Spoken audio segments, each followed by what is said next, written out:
I was 21 years old when I dropped out of college, packed everything I owned, jeans, t-shirts, leather jacket, guitar, into my car, and drove from Chicago to Berkeley, California.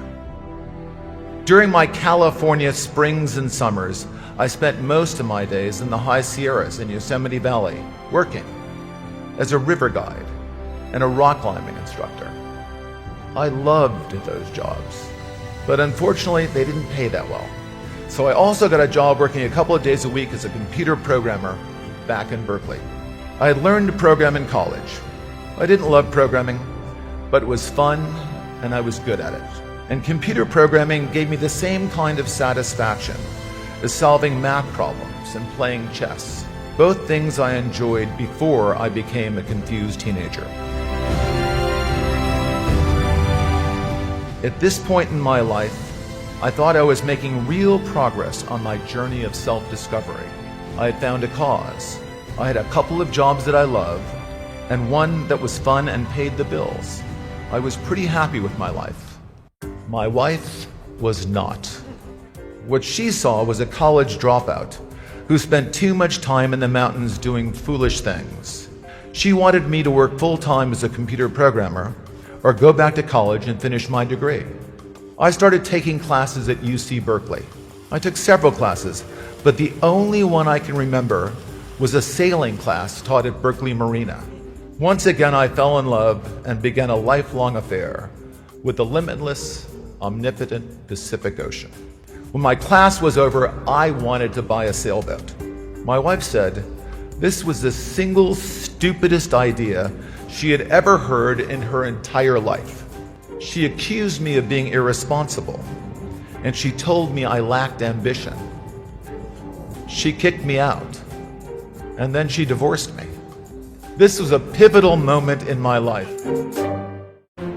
But this time, I was not disappointed in myself. Their dreams and my dreams were different. I would never confuse the two of them again. I searched and I searched, but I just could not find a software engineering job that I loved as much as I loved sailing. So I tried to create one. I put together a plan to start my own company. That way I could completely control my work environment. My goal was to create the perfect job for me, a job I truly loved. Hired the most talented software engineers in Silicon Valley. We assembled an all-star team of gifted programmers who were among the best in the world at what they did. That team, plus one crazy idea, gave birth to a giant company. I call it a crazy idea because at the time, everyone told me it was a crazy idea. And when you start telling people that all the experts are wrong, at first they call you arrogant, and then they say you're crazy. When people start telling you that you're crazy, you just might be onto the most important innovation in your life.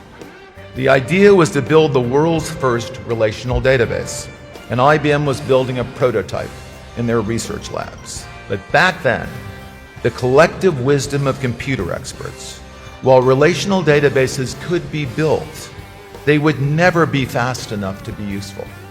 This is one of those times when the experts were wrong. Arrogance and insanity turned out to be innovation in disguise. As the information age moved from dawn to the full light of day, technology horizons were constantly shifting, revealing a brave and exciting world of new possibilities and new opportunities.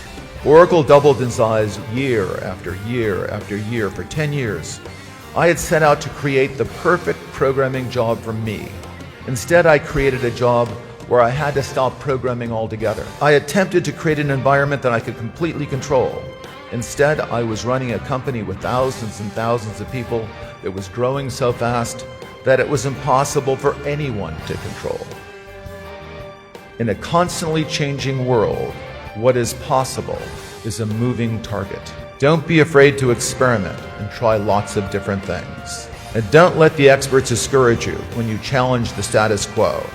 Each of you has a chance to discover who you are rather than who you should be.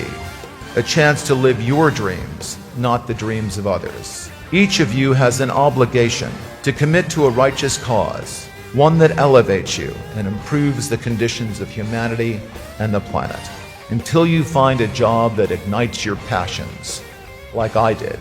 Even better, you just might find one that you love.